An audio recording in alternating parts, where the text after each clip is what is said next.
There is so much division in this world over politics and political ideologies, and I think this is truly sad. We live in such a great world, or at least in my opinion, a great world.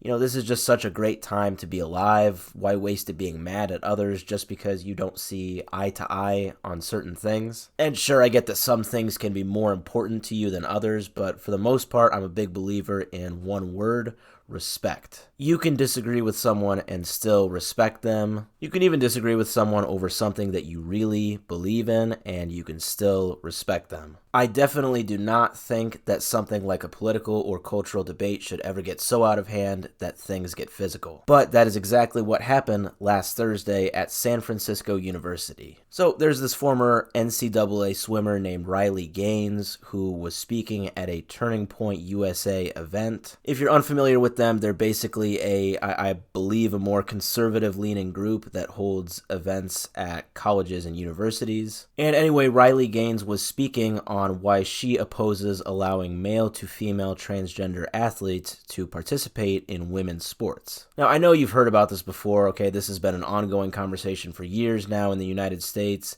Basically, she opposes this because she says it gives biological males an unfair advantage compared to biological females due to the structure and anatomy of male and female bodies. And Riley Gaines is a notable speaker on this topic, particularly because last year she tied a transgender swimmer for 5th place in the women's 200-meter freestyle final at the 2022 NCAA Swimming and Diving Championship. So this transgender athlete had previously competed in men's swimming before transitioning. So it kind of goes without saying that Riley has a particular opinion about this. So like I said, she is against male to female athletes competing against biological females.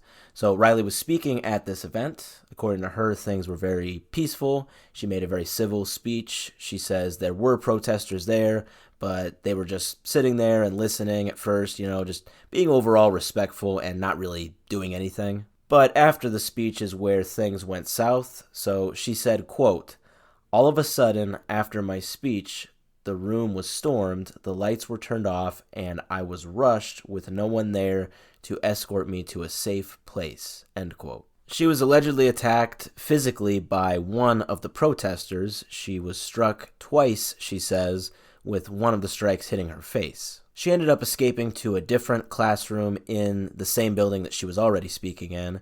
She said she then had to basically barricade herself in this room for hours until campus police finally showed up and escorted her out of the building. And actually, I could have been wrong. It might have been campus police or actual San Francisco police. I'm not actually sure. But regardless, the University Police Department is now conducting an ongoing investigation, and as of right now, no arrests have been made. And I looked online. There's no videos that I could find of the actual attack taking place, but there are videos of protesters in the classroom when she's barricaded in the other classroom. And there's also videos of her being escorted out, and of course protesters reacting to seeing her being escorted out. And the protesters are treating her like she is just the worst human being on earth, like she's committed a crime, or like she hates transgender people. And the funny thing is, if you actually listen to what she said, or if you at least read a little bit of what she said or read a summary of it, kind of like I did, I didn't really know that she existed before this, but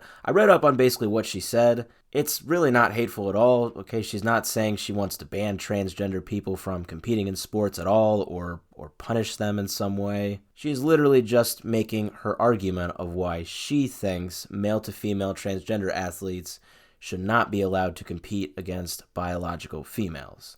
That's it. She's just giving her opinion on this. Like, she's literally just making an argument. I don't think what she's saying is extreme. I don't know, people are just so intolerant these days. Again, like I said, you can disagree with someone and still respect them. And even more than that, you can disagree with someone and not attack them. Respect for people who hold opposing views to your own is something that seems to be less and less common today, and that is a problem. So listen, I don't care what side of this argument that you are on. I really don't. If your reaction to someone having an opinion that's different than yours is to physically attack them, you are the problem.